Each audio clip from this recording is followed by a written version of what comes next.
Nous vivons dans un monde fasciné par la performance. Nos écrans sont peuplés de super-héros, des êtres aux muscles d'acier, au courage infaillible, capables de sauver l'univers sans jamais verser une larme ou douter de leur mission. Inconsciemment, nous avons fini par adapter ce filtre à nos Bibles. Quand nous pensons aux apôtres, nous voyons souvent des statues de marbre ou des vitraux figés, des hommes d'une piété héroïque que rien ne semble pouvoir ébranler. Pourtant, le plus beau cadeau que les évangiles nous font, c'est de nous montrer exactement le contraire. Les disciples ne sont pas des super-héros. Et s'ils ne le sont pas, c'est pour que nous puissions, nous aussi, trouver notre place à la suite du Christ. Regardez d'abord le casting choisi par Jésus. S'il avait voulu monter une équipe de choc pour conquérir le monde, il serait allé chercher les brillants orateurs de Jérusalem, les stratèges romains ou les experts de la loi. Au lieu de cela, il s'arrête au bord d'un lac et appelle des pêcheurs. Il s'arrête devant un bureau de douane et appelle un collecteur d'impôts. Jésus ne cherche pas un CV impeccable, il cherche des cœurs disponibles. Il ne choisit pas des champions de la vertu, il choisit des hommes ordinaires, pétris de contradictions. En un mot, il prend des blaireaux. Tout au long des récits évangéliques, nous assistons à ce qu'on pourrait appeler le musée des faux pas. Les disciples sont souvent lents à comprendre. Jésus leur parle de don de soi. Ils se disputent pour savoir qui est le plus grand. Il leur parle de sa passion. Ils s'endorment de fatigue et de peur. Quand la tempête fait rage, ils oublient tous les miracles qu'ils ont vus la veille et crient « Maître, nous périssons !» Et que dire du moment crucial ? Pierre, le roc, finit par nier qu'il connaît son ami.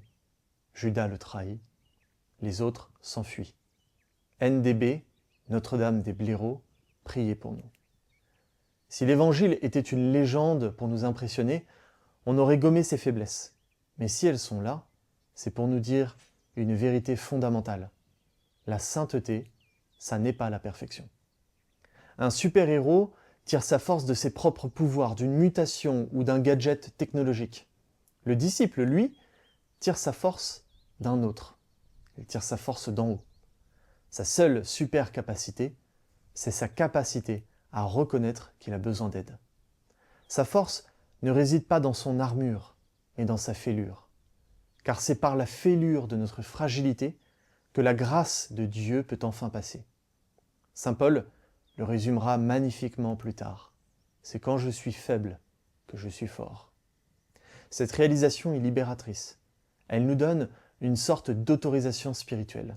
Elle nous dit « Tu as le droit d'être fatigué. Tu as le droit de douter.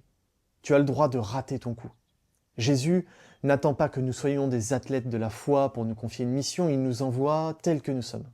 Le témoignage de Pierre n'est pas puissant parce qu'il n'a jamais chuté, il est puissant parce qu'après avoir chuté, il a croisé le regard miséricordieux de Jésus et qu'il s'est relevé. Être disciple, ce n'est pas réaliser des exploits pour Dieu, c'est consentir à laisser Dieu réaliser son œuvre en nous. C'est accepter que nous ne sommes pas les sauveurs du monde, mais que nous sommes les amis du Sauveur. Alors aujourd'hui, si vous vous sentez petit, si vous avez l'impression que votre foi est trop fragile ou que vos limites sont trop grandes pour servir Dieu, réjouissez-vous. Vous avez exactement le profil des apôtres. Déposez vos masques de super-héros. Déposez cette pression de devoir toujours réussir votre vie spirituelle. Le Christ ne nous demande pas de voler au-dessus des nuages. Il nous demande, comme à Lévi, comme à Pierre, de nous lever et de marcher à sa suite, avec nos doutes et nos sandales poussiéreuses.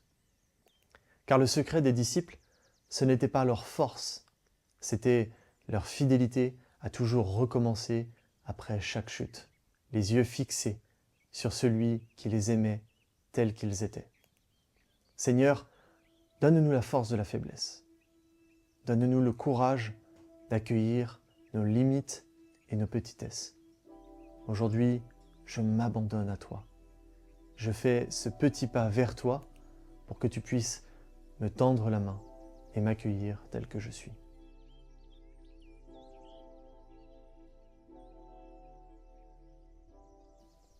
Aujourd'hui, je vous propose un défi.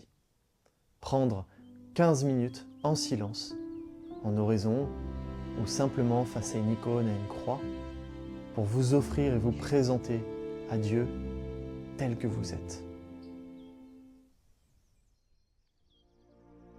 Découvrez le livre Devenir missionnaire sans bouger de chez soi de Corentin Dugast aux éditions Salvator, en lien en description, ainsi que son compte Instagram Un homme catholique.